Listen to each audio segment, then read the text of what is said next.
Hi అండి, నమస్తే. నేను మీ Shanti. Welcome back to my channel Shanti's vlogs.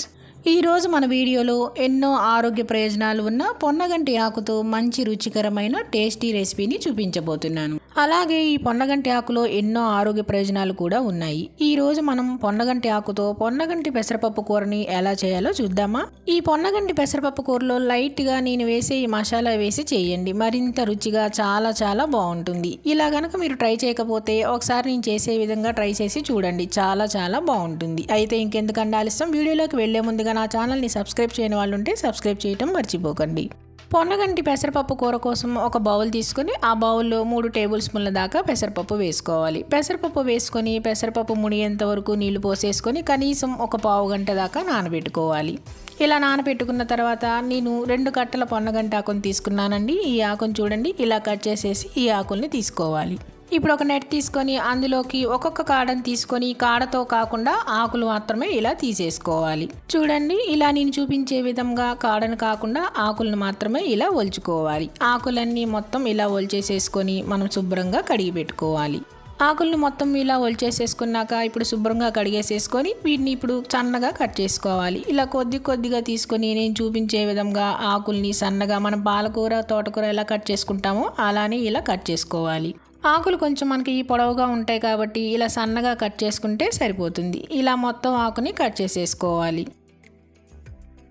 ఇలానే 2 కట్టల పొన్నగంటి ఆకు కూరని సన్నగా కట్ చేసేసుకొని దీన్ని పక్కన పెట్టేసుకోవాలి. ఇప్పుడు మనం పొన్నగంటి ఆకులో వేసే మసాలా దినుసులు చూద్దాం. ఒక ప్లేట్లోకి నేను 1.5 స్పూన్ల కారం వేసుకున్నానండి. అలానే 2 స్పూన్ల ఉప్పు, 1 స్పూన్ జీలకర్ర, అలానే పావు టీ స్పూన్ మెంతులు వేసుకుంటే మనకి పొన్నగంటి ఆకు వేడి చేస్తుంది అంటారు కదండి, అలా వేడి చేయకుండా పావు టీ స్పూన్ మెంతులు వేసుకోవాలి. అలానే 5-6 వెల్లుల్లి రెబ్బలు, 1 స్పూన్ ధనియాలు వేసుకోవాలి. ఇప్పుడు వీటన్నిటిని ఒక మిక్సీ జార్లోకి వేసేసుకోవాలి. మిక్సీ జార్ తీసుకొని ఈ మిక్సీ జార్లోకి ఈ మసాలా అంతా వేసేసుకున్నాక ఈ మసాలాని మరీ మెత్తటి పౌడర్లా కాకుండా కొంచెం బరకగా వేసుకోవాలి. చూడండి, ఇలా నేను చూపించే విధంగా కొంచెం బరకగా వేసుకుంటే మనకి సరిపోతుంది. ఇలా వేసేసుకొని దీన్ని పక్కన పెట్టేసుకోవాలి. ఇప్పుడు స్టవ్ ఆన్ చేసి కడాయి పెట్టి కడాయిలో 3 టేబుల్ స్పూన్ల దాకా ఆయిల్ వేసుకోవాలి. ఆయిల్ వేసుకున్నాక ఇప్పుడు ఇందులో 2 స్పూన్ల తాలింపు గింజలు వేసుకోవాలి. అలానే ఒక ఎండుమిర్చిని ముక్కలుగా కట్ చేసుకొని వేసుకొని ఈ తాలింపుని వేయించుకోవాలి. తాలింపు ఇలా వేగిన తర్వాత ఇప్పుడు ఇందులో ఒక రెమ్మ కరివేపాకు, అలానే 2 సన్నగా పొడవుగా కట్ చేసుకున్న పచ్చిమిర్చిని, అలాగే ఒక పెద్ద సైజు ఉల్లిపాయను తీసుకొని ఇలా సన్నగా పొడవుగా కట్ చేసుకొని ఈ తాలింపులోకి వేసేసుకోవాలి. ఇలా ఉల్లిపాయలు, పచ్చిమిర్చి, కరివేపాకు వేసుకున్నాక ఇప్పుడు ఉల్లిపాయ ముక్కలు వేగేంత వరకు వేయించుకోవాలి. ఉల్లిపాయలు అనేవి గోల్డెన్ బ్రౌన్ అవసరం లేదండి, లైట్గా వేగితే సరిపోతుంది. ఉల్లిపాయలు ఇలా కొద్దిగా లైట్గా వేగిన తర్వాత ఇప్పుడు ఇందులో 2 మీడియం సైజ్ టమాటాలని తీసుకొని ఇలా ముక్కలుగా కట్ చేసేసుకొని ఇందులో వేసేసుకోవాలి. ఇప్పుడు ఉల్లిపాయలు, టమాటా ముక్కలు వేగేంత వరకు వేయించుకోవాలి. మంటని మీడియం ఫ్లేమ్లో పెట్టి ఉల్లిపాయలు, టమాటా ముక్కలు వేగేంత వరకు వేయించుకోవాలి. ఇలా మధ్యలో గరిటెతో కలుపుకుంటూ టమాటా ముక్కలు, ఉల్లిపాయ ముక్కలు దగ్గర పడి వేగిన తర్వాత ఇప్పుడు ఇందులో మనం మిక్సీ వేసుకున్న మసాలా పౌడర్ ఉంది కదండి, ఆ మసాలా పౌడర్ని వేసేసుకోవాలి. ఇలా మసాలా పౌడర్ అంతా వేసేసుకున్నాక ఇప్పుడు దీన్ని 1 నిమిషం పాటు వేయించుకోవాలి. పచ్చివాసన పోయేదాకా వేయించుకుంటే సరిపోతుంది. ఎందుకంటే మనం ధనియాలు, జీలకర్ర ఇవన్నీ పచ్చివే వేసుకున్నాం కదండి, ఇలా 1 నిమిషం పాటు వేయించుకుంటే సరిపోతుంది.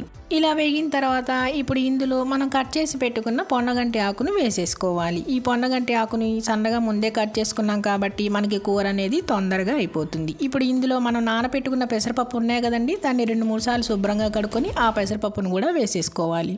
ఇలా వేసేసుకున్నాక ఇప్పుడు మంటని లో ఫ్లేమ్లో పెట్టి ఆకంతా కొంచెం దగ్గరకు వచ్చేంత వరకు కలుపుకోవాలి.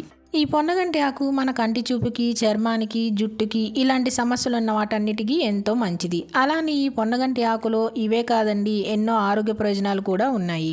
ఆకంతా ఇలా కొద్దిగా దగ్గరకు వచ్చేంత వరకు కలుపుకున్నాక దీని మీద మూత పెట్టి 1 నిమిషం పాటు ఉడికించుకోవాలి. 1 నిమిషం తర్వాత మనం మూత తీస్తే ఆకంతా ఉడికిపోయి కొంచెం దగ్గరగా అయింది కదండి. ఇప్పుడు గరిటెతో మరొకసారి కలుపుకోవాలి. మనం ఆకుని ముందే సన్నగా కట్ చేసి వేసుకున్నాం కాబట్టి మనకి కూర అనేది తొందరగానే ఉడికిపోతుంది. ఇలా ఒకసారి కలిపేసుకున్నాక మళ్ళీ 1 నిమిషం పాటు మూత పెట్టి ఉడికించుకుంటే మనం వేసుకున్న మసాలా అంతా ఆకుకి పట్టేసేసి మనకి కూర అనేది చాలా రుచిగా వస్తుంది. 1 నిమిషం తర్వాత మూత తీసి ఒకసారి కలుపుకుంటే మనకి కడాయికి ఆయిల్ అనేది ఇలా సపరేట్ అయి ఉంటుంది చూడండి. అప్పుడు మనకి ఈ పొన్నగంటి పెసరపప్పు కూర అనేది రెడీ అయిపోయినట్టు. ఇలా ఒకసారి కలిపేసేసుకొని సర్వ్ చేసుకోవటమే.